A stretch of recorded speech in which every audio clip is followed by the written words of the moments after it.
రెంటచింతల గ్రామంలోని మిట్ట గుడిపాడు రోడ్డు నందు బాలుర సంక్షేమ పాఠశాలలో జాతిపిత మహాత్మా గాంధీ ఆదేశాల మేరకు పింగళి వెంకయ్య రూపొందించిన జాతీయ జెండా స్వీకరణ దినోత్సవం ఘనంగా జరిగింది. ఈ కార్యక్రమంలో బీజేపీ మండల అధ్యక్షులు పుల్లారెడ్డి, కాంగ్రెస్ నాయకులు కర్ణాటి కోటయ్య, అఖిల భారత కన్నెగంటి సేవా సంస్థ అధ్యక్షులు నారాయణపురం శ్రీను మరియు ప్రధానోపాధ్యాయులు, ఉపాధ్యాయులు,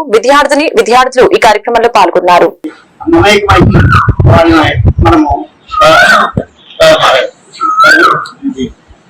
మోటివేషన్ తీసుకురావాలి. అలాగే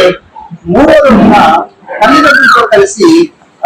మొక్కలు నాటించడం అనేది కార్యక్రమం జరపాలి. అంటే మన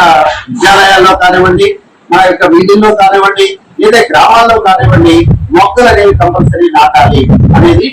తర్వాత రోజు. Next 4th day cultural activities అనేవి కంపల్సరీ ఏంటంటే, అదే విధంగా ఈ ముఖ్యమైనటువంటి ఎరుపు కలర్ కానీ, ఆకుపచ్చ కలర్ కానీ, తెలుపు కలర్ కానీ,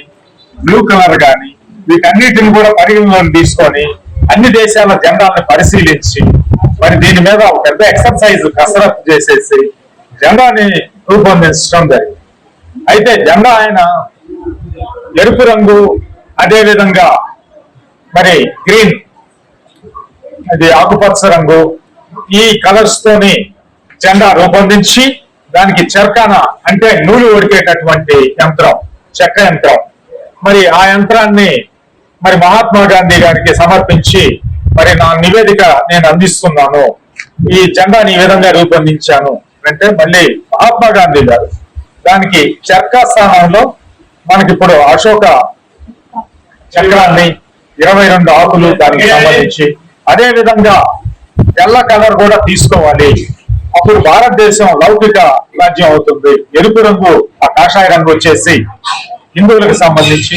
ఎరుపు రంగు వచ్చేసి క్రైస్తవులకు సంబంధించి, మరి గ్రీన్ ఆ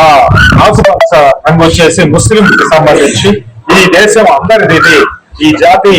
మరి భారత జాతి అందరిది, ఇది సెక్యులర్ స్టేట్ అని చెప్పేసి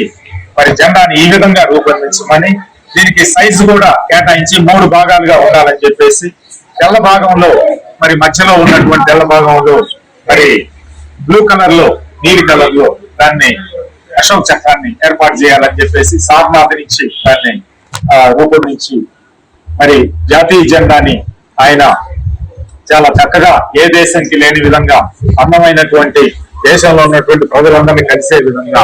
జాతీయ జెండాను ఏర్పాటు చేసి ఆ జాతీయ జెండాకి సంబంధించినటువంటి ఎజెండా కూడా రూపొందించి అది ఎప్పుడు ఎగరవేయాలి,